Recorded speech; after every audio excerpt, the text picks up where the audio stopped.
요한복음 12장 20절에서 26절을 통해서 믿음 생활의 기본 원리라고 하는 제목으로 같이 은혜를 나누고자 합니다. 요즘 세상에 어리석은 사람 찾아보기가 너무 힘듭니다. 힘들다기보다 아예 없다고 보는 게 맞을 겁니다. 현대 사람들은 모두 다 영리하고 똑똑하며 계산이 너무 빠르기 때문에, 그 이문에도 밝기 때문에 그렇다고 봅니다. 영리하다 못해서 영악하기까지 합니다. 옛말에 기지는 가급하나 기우는 급가불하다, 이런 말이 있습니다. 즉, 똑똑한 사람은 따라할 수 있지만 어리석은 사람은 흉내낼 수 없다, 그런 뜻입니다. 사람은 영리해지기는 쉬워도 어리석기는 힘드는 겁니다. 그만큼 어리석음을 따라 하기는 더 힘들다는 것이죠. 자, 이것은 자기를 낮추는 것이기 때문에 힘들 거라고 하는 말입니다. 그런데 영악한 사람은 상대방에게 상처를 주어도 어리석은 사람이 오히려 사랑을 받을 수가 있어요. 사람의 허점은 다른 사람들이 채워주려 하기 때문이라고 봅니다. 인간관계도 똑같다고 봅니다. 서로의 모자람을 채워주고 어리석음을 감싸주고 미숙함을 배려해주는 것이 좋은 인간관계가 아닌가 생각합니다. 내가 똑똑하여 남에게 배울 게 없다고 생각한다면 그 사람은 쓸쓸하고 외롭고 고독한 시간을 보내게 된다는 거예요. 남이 다가가지 않는다는 거예요. 그래서 너무 외롭고 고독한 겁니다. 어떤 사람들은 가끔 하나님이 안 도와줘도, 교회가 안 도와줘도, 목사님이 기도 안 해줘도 잘 된다, 이렇게 착각에 빠지는 교만이 하늘을 찌르는 분들이 종종 있습니다. 아주 위험한 사람들입니다. 여러분, 우리가 삶 속에서 지혜로운 사람은요, 가끔은 일부러라도 모르는 척, 어리석은 척, 못난 척하며 사는 것이 되레 도움이 된다는 것을 아셔야 합니다. 성도는 절대적으로 주님이 없이는 살 수가 없어요. 신앙생활에는 기본 원리가 있습니다. 기독교는 믿음의 종교거든요. 믿음 없이는 기적이 없어요. 믿음 때문에 구원이 있고 능력이 있고 문제 해결이 있고 응답이 있고, 그래서 기도도 믿음으로 기도하여 응답이 있는 거예요. 그래서 예수님께서 너희는 믿음 없는 자가 되지 말고 믿음 있는 자가 되라고 강조하고 있는 것입니다. 여러분, 나무는 흙을 떠나서 절대 살 수 없습니다. 물고기는 물을 떠나서 절대 살 수 없습니다. 양은 목자를 떠나서 살 수 없고 가지는 나무를 떠나 살 수가 없습니다. 이와 같이 성도는 하나님 곁을 떠나서는 신앙생활 할 수 없다는 것이 성도가 사는 기본 원리인 줄로 믿습니다. 다시 말하면 믿음의 사람이라면 하나님의 말씀을 떠나서는 바른 신앙생활을 할 수가 없는 기본 원리를 아셔야 됩니다.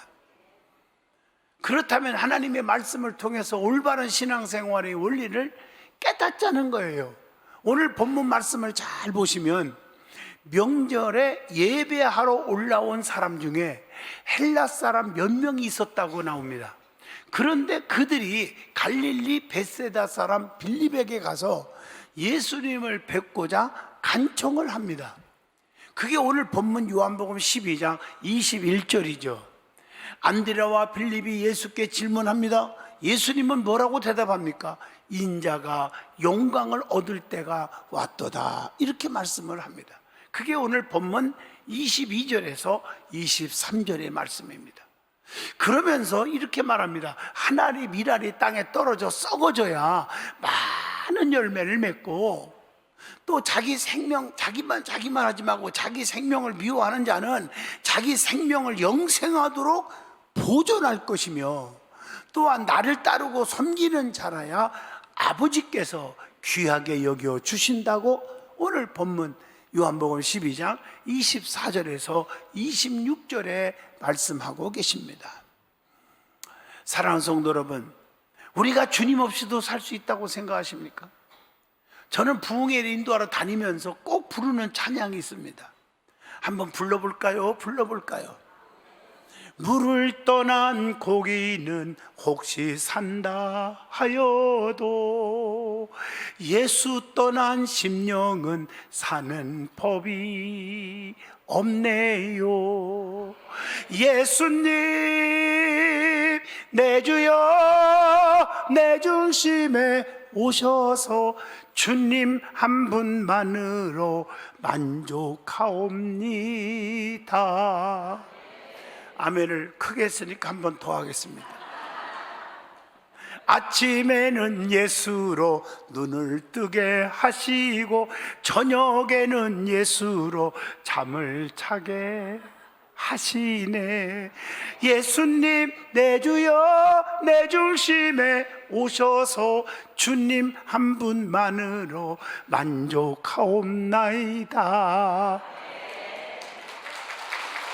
박수까지 쳤으니까 한 번 더 불러보겠습니다.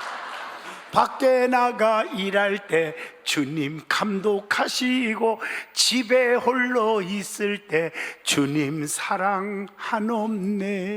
예수님 내 주여 내 중심에 오셔서 주님 한 분만으로 만족하옵나이다.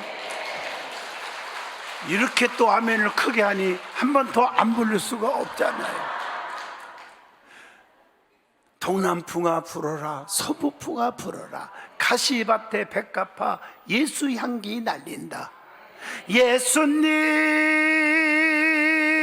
내 주여 내 중심에 오셔서 주님 한 분만으로 만족하옵니다.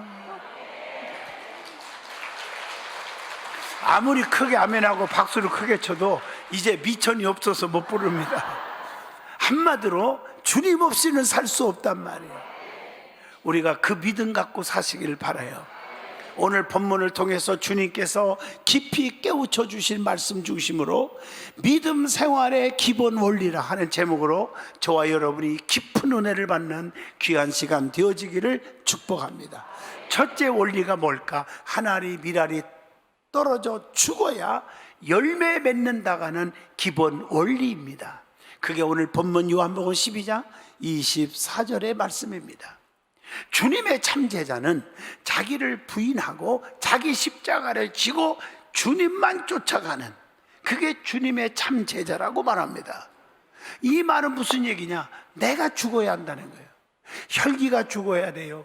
고집이 죽어야 돼요. 교만이 죽어야 돼요. 이게 죽지 않으면 사람이 따르지 않아요.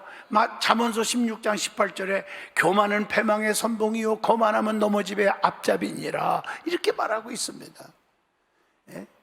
내 생각, 내 의지, 내 고집 이거 자꾸 주장하면 절대로 은혜가 없고 사람들이 가까이 오지를 않습니다. 로마서 2장 5절의 말씀이에요. 더 중요한 것은 인간적인 생각이 죽어야 돼요. 사람의 생각, 인간의 방법적인 생각으로 꽉 차 있는 사람이 있어요. 내가 경험이 많고 내가 지식이 많고 내가 얼마나 사업도 잘하는 마인드가 있는데 교만하지 마요. 하루아침에 바람에 나는 교화가 떠다 이렇게 되는 거예요. 로마서 8장 5절로 6절 육의 생각, 인간의 생각으로 꽉 차 있으면 어떻게 된다겠어요? 사망에 이르고 멸망으로 가는 것이지만 영적인 생각, 어떻게 하면 하나님이 도와주시면 기적이 일어나는데 하나님만 사랑하고 살겠습니다, 이런 생각으로 꽉 차면 생명과 평안을 얻느니라. 인간적인 생각은 죽여야 합니다. 내가 죽어야 많은 열매를 맺는다고 오늘 성경에 말하고 있습니다. 열매 맺는 삶이 되려면 그러면 어떻게 해야 됩니까? 첫째, 하나님 말씀 안에 거함으로 열매를 맺게 된다. 마태복음 13장 8절의 말씀입니다. 또 두 번째, 자신을 희생함으로 열매를 맺습니다. 요한복음 12장 24절 한 알이 밀알이 땅에 떨어져 죽어야 많은 열매를 맺는다고 했습니다. 또 그리스도 안에 세 번째, 주님 안에 거함으로 열매를 맺어. 요한복음 15장 5절로 8절, 나는 포도나무요 너희는 가지라. 가지가 포도나무에 붙어 있어야 많은 열매를 맺고 너희가 나를 떠나서는 아무것도 할 수 없느니라. 여러분, 예수로 가득 채워야 돼요. 내 안에 예수가 없으면 아무것도 아닙니다. 그 전능하신 예수만 내 안에 있으면 나는 모든 것을 다 할 수가 있습니다. 그리고 성령 안에 거함으로 열매를 맺게 됩니다. 갈라디아서 5장 22절 23절, 사랑, 희락, 화평, 온유, 자비, 양선, 오래 참음, 충성, 절제, 이런 열매가 있어야 됩니다. 그래서 여러분의 삶을 변화가 일어나게 하는 거죠. 그리고 절대로 기도를 중단하면 안 됩니다. 그래서 항상 쉬지 말고 기도하라고 그랬어요. 골로새서 1장 9절로 10절의 말씀 보니까 너희를 위하여 기도하기를 그치지 아니하고 구하노니, 예? 그리고 연단 받음으로 평강의 열매를 맺는다고 그랬어요. 히브리서 12장 11절, 우리가 어려움 당할 때요 낙심하지 마요. 무릇 징계가 그 당시에는 즐거워 보이지 않고 슬퍼 보이나 그 후에는 그로 말미암아 연단 받은 자들은 의와 평강의 열매를 맺느니라 말씀입니다. 그리고 영적인 성숙함으로 믿음의 덕을, 덕의 지식을, 지식의 절제를, 절제의 인내를, 인내의 경건을, 경건의 형제 우애를, 형제 우애의 사랑을 공급함으로 열매를 맺느니라. 베드로후서 1장 5절로 7절의 말씀입니다. 자, 두 번째 원리가 있습니다. 자기 생명을 사랑하는 자는 잃을 것이고 세상에서 자기 생명을 미워하는 자는 영생을 얻는다 하는 원리가 두 번째 원리입니다. 오늘 본문 25절의 말씀입니다. 그래서 남을 생각하지 않고 자기 생명만 취하려고 하고 이기적인 삶은 절대로 하나님이 기뻐하지 않습니다. 레위기 19장 18절을 기억하시면 다 나오죠. 내 생명보다 남의 생명을 존귀 여기고 귀하게 여기는 거, 남을 더 귀하게 여기는 거, 빌립보 2장 3절, 그래야 되는 거예요. 한 생명이 천하보다 귀하다고 했습니다. 그래서 마가복음 8장 36절에 만일 온 천하를 얻고도 자기 생명을 잃어버리면 무엇이 유익하리요? 아무리 권력과 명예와 지식과 재물을 갖고 있다 할지라도 생명을 잃어버리면 그날로 끝이라 이 말이에요. 그래서 성경에 제자의 이름으로 이 소자 중 하나에게 냉수 한 그릇이라도 대접하고 주는 것은 주님께 한 것과 같다고 마태복음 10장 42절에 말씀을 드립니다. 어린아이 하나를 실족게 하는 것보다 연자 맷돌을 목에 걸고 빠져 죽는 게 낫다고 그랬어요. 그래서 어린아이 하나라도 가볍게 여기거나 우습게 여기지 말란 말이에요. 마가복음 9장 42절에도 말씀하고 계십니다. 내 뱃속에서 난 자녀일지라도 노엽게 하지 말라고 에베소 6장 4절에 말씀을 주고 있습니다. 그만큼 생명이 귀한 거예요. 세 번째 원리입니다. 섬기는 자가 되면 하나님께서 귀하게 여겨주신다고 하는 원리입니다. 본문 26절의 말씀입니다. 우리 기독교는요, 섬김을 받으려고 하는 종교가 아니라 섬기는 종교입니다. 그래서 예수님은 제자들의 발을 친히 씻어 주셨다고 요한복음 13장 5절에 기록합니다. 그래서 높아지려고 하면 낮아지고 낮아지려고 하면 높아진다고 하는 마태복음 23장 12절을 기억하셔야 합니다. 우리는 분명히 낮은 자가 돼야 돼요. 교만하지 마세요. 교만을 망하는 지름길임을 잠언서 16장 18절에 분명히 말씀하고 계시잖아요. 예수님은 섬김을 받으러 온 것이 아니라 도리어 섬기러 왔다고 그렇게 말하고 있어요. 마가복음 10장 45절에 자기 목숨을 대속물로 주려 함이니라. 여러분, 성경에 보면 이렇게 섬기라고 그랬는데 섬기는 자에게 주시는 축복이 있어요. 그게 뭘까? 우리 주님이 가장 귀하게 여겨주시는 축복. 요한복음 12장 26절. 여러분, 세상 사람 나 몰라주면 어떻습니까? 전능하신 부자의 아버지가 나를 귀하게 여겨주시는 거 최고 아닙니까? 그게 최고 아니냐고요. 이 세상 사람 날 몰라줘도, 이 세상 사람 날 몰라줘도, 이 세상 사람 날 몰라줘도 뒤돌아서지 않겠네. 예? 사람들이 몰라주면 어때요? 끝까지 뭐 기죽고 살아요? 나는 오늘날 그렇게 살아서 여기까지 지금 왔고 그냥 기가 살아서 지금 설교하고 있지 않습니까? 뭐 때문에 여러분들이 좌절하고 왜 이렇게 낙심하고 왜 이렇게 그럽니까? 세상 사람들이 몰라주면 어때요? 전능자가 알아준다는데, 하나님이 여러분들을 귀하게 여겨준대요. 그것뿐인 줄 알아요? 주님을 잘 섬기는 자는요, 하나님께 기뻐하심을 받고 사람들에게도 인정받는 사람이 되게 해준대요. 로마서 14장 18절, 이로써 그리스도를 섬기는 자는 하나님을 기쁘시게 하며 사람에게도 칭찬을 받느니라. 하나님 말씀이에요. 그리고요, 열심히 섬기면 섬기고 일한 대로 상을 주신다고 그랬어요. 고린도전서 3장 7절로 8절의 말씀입니다. 뿐만 아니라 열심히 섬기면 유업의 상을 주께로부터 받는다. 할렐루야. 골로새서 3장 24절의 말씀입니다. 자, 네 번째 원리입니다.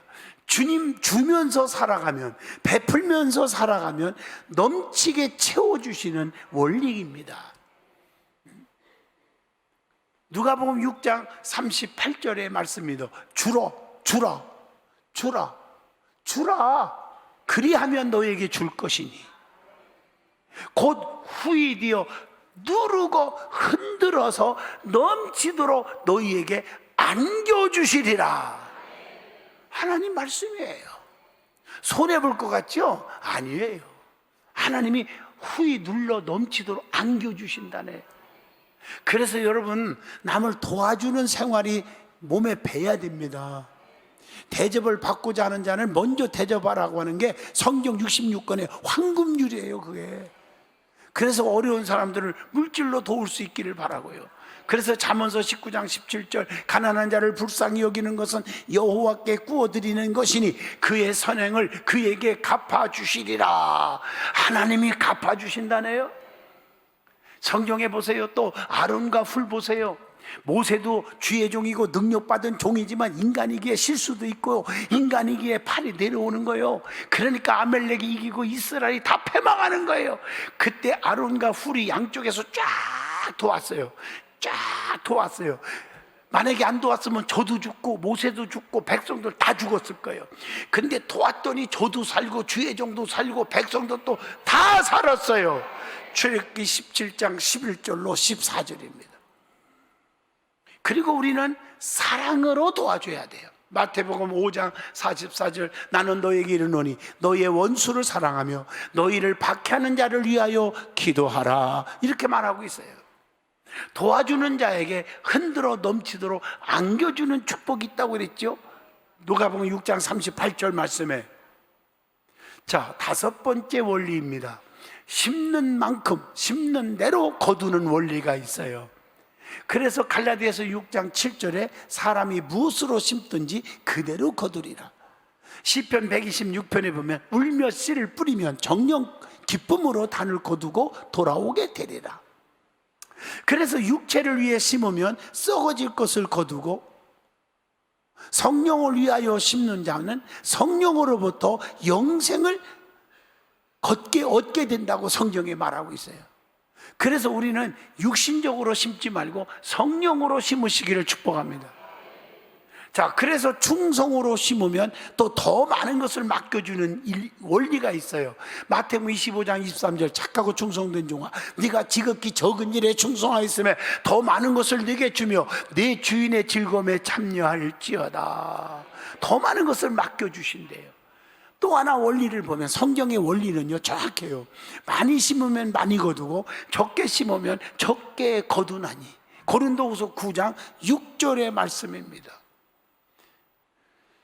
또 하나님의 축복은요 이어지는 축복이 있어요. 유전적 축복, 조상적 축복이라고도 하죠. 아브라함 때문에 이삭이, 이삭 때문에 야곱이, 야곱 때문에 요셉이, 요셉 때문에 아브라함이 계속적으로 이어져요.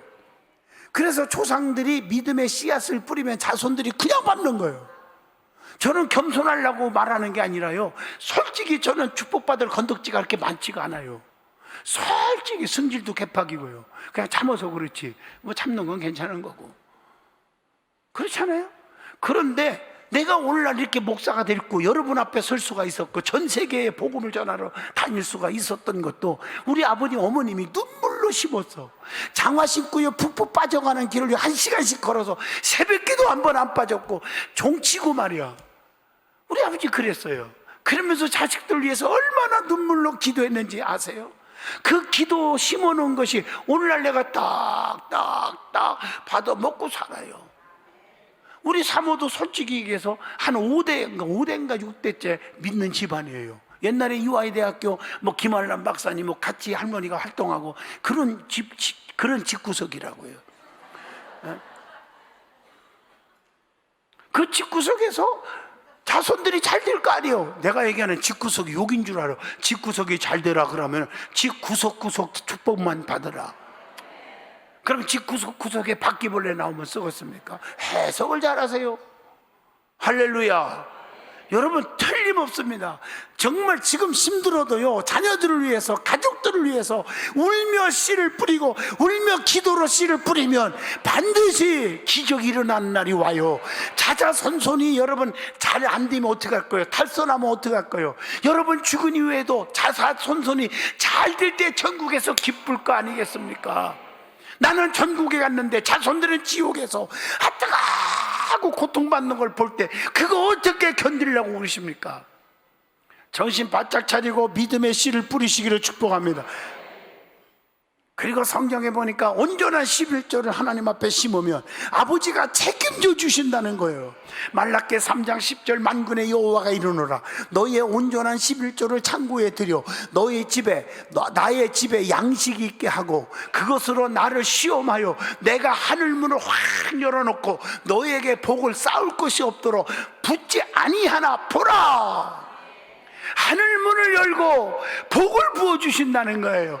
황충을 금하게 하신다는 거예요. 열매가 기한 전에 떨어지지 않게 하신다는 거예요. 창고에 곳간에 쌓을 것이 없을 정도로 복을 차고 넘치게 부어준다는 거예요. 자, 6번째 원리입니다. 예수님이 왜 이 땅에 오셨는지를 똑바로 알고 똑바로 믿어야 하는 원리가 있습니다. 예수님은 이 땅에 왜 오셨을까요? 죄인을 해결시키려고 왔다 하겠어요.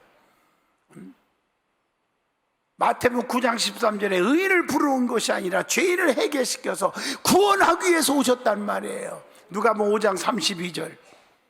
또 하나는 섬기려고 오셨다 하겠어요. 예수님이 마태복음 20장 28절 섬김을 받으려 온 게 아니라 섬기러 왔다.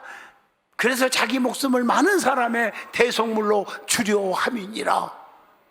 또 예수님이 오신 목적은 율법을 완전케 하기 위해서 오셨다. 마태복음 5장 17절 내가 율법이나 선지자를 폐하러 온 줄로 생각하지 마라. 폐하러 온 것이 아니라 완전하게 하려 함이니라.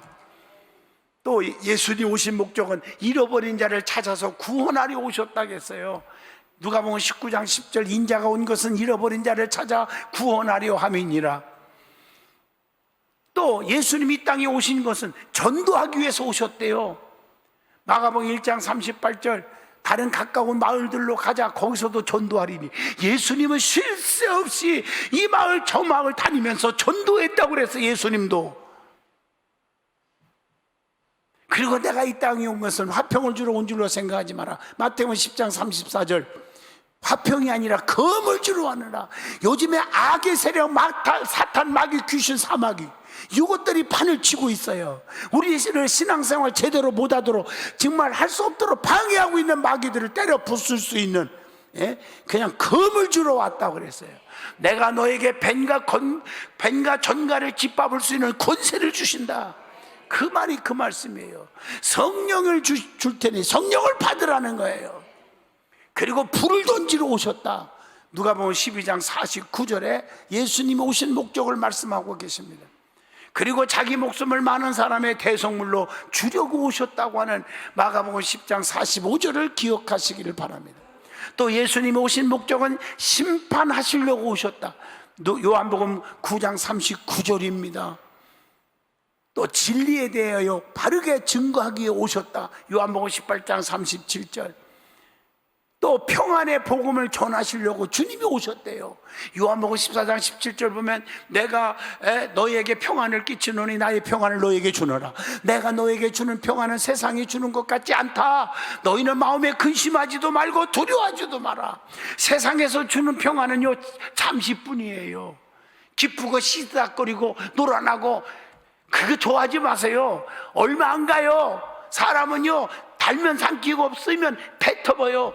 죽고 못 사는 친구도 어느 날 갑자기 원수가 되어 있는 사람 나는 한두 명 본 게 아니에요. 우리 주님은 변함없는 분입니다. 그분이 영원한 나의 친구가 되실 줄로 믿습니다. 하나님의 뜻을 또 행하려고 오셨다. 히브리서 10장 7절에 말씀합니다. 자, 7번째 원리입니다. 믿음의 원리대로 살면은 세상 사람들이 부럽지 않다는 거예요. 그들이 갖지 못하는 것, 세상 사람들이 아무리 잘 나간다고 부러워하지 마요. 아, 목사님 안 믿는 것들도요 막 부자로 잘 되네요. 그런 소리 하는 것은 믿음의 빵점짜리가 질문하는 거예요. 우리는 그들이 가질 수 없는 귀한 것 두 가지 갖고 있어요. 하나는요 특별 은총이 있어요. 죽게 되면요 그들은 죽을 준비해야 되지만 의사가 못 고쳐도 우리는 금식하며 기도하며 사는 길이 열려요. 치료의 역사가 일어난다고요. 여러분 살다 보면 잘 나갈 때만 있는 줄 아세요? 사업에 부도 나서 도망 다닐 때도 있고요. 그래서 할 수 없이 해결 방법이 없어서 스스로 목숨을 끊는 사람들이 얼마나 많냐고요. 오늘 그러나 우리 믿는 사람들은 하나님 앞에 금식하고 매달려 기도하며 소망을 주고 확신을 주고 문제 해결해 주시고 전화위복의 복을 주시는 줄로 믿습니다. 이거 아셔야죠. 세상 사람 절대 부럽지 않아요. 우리는 영생이 있잖아요. 세상을 이기는 능력이 있잖아요. 영광의 면류관이 있잖아요. 진리를 알게 하는 성령이 있잖아요. 하나님의 능력이 있어서 기적이 막 일어나고 있잖아요. 그리고 그리스도로 말미암아 참 평안이 우리에게 있어요. 천국을 유업으로 받게 되는 축복이 있어요. 결론적으로 말합니다. 하나님의 자녀들은 믿음 생활의 기본 원리를 알고 살아야 세상을 보면서 부러워하지 않고 유혹과 환난과 핍박을 이기고 담대하게 믿음을 지킬 수가 있다는 것입니다. 영원한 축복을 누리고 우리의 삶의 기적이 반드시 일어날 것입니다. 주님이 내 안에 떠나면 안 돼요. 주님 사랑합니다. 주님 눈치 보고 주님이 기뻐하는 일만 하시고 주님이 기뻐하지 않는 일을 하지 말고 그러다 보면 하나님이 책임져 주고 형통의 삶을 살게 될 줄로 믿습니다. 기도합니다. 거룩하신 하나님, 믿음 생활의 기본 원리가 무엇인지를 가르쳐 주신 아버지 감사합니다. 하나님 뜻대로 사는 저들 되게 하시고 하나님을 사랑하고 하나님을 두려워할 줄 알고 살게 하여 주시고 하나님의 법도를 지키고 사는 믿음의 사람이 되게 하여 주옵소서. 예수님 이름으로 기도하옵나이다. 아멘.